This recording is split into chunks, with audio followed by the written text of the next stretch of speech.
My tip for today is about the apostrophe. And the rule is use an apostrophe to show the omission of letters and syllables in words or figures in numerical expressions. So, she isn't there anymore.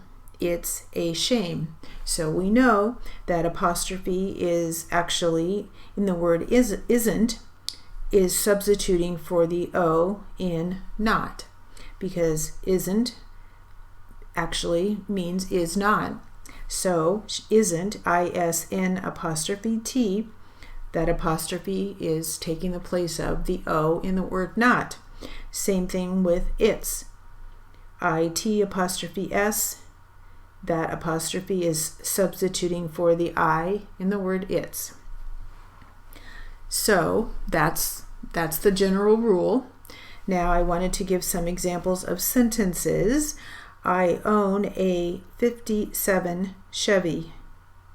It's beautiful.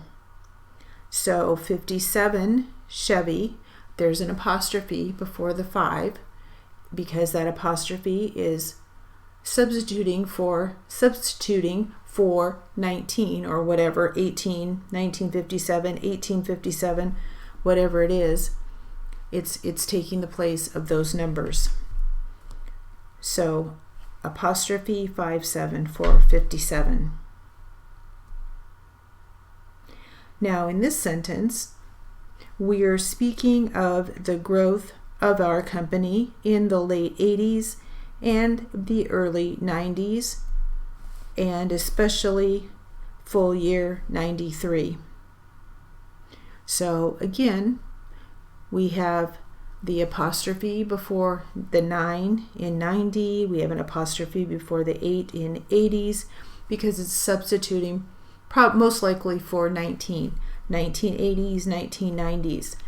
But keep in mind that 80s, 90s, that's plural because there are several years in the 80s and in the 90s, but you do not put an apostrophe before an S. The S in 80s, 90s, 70s.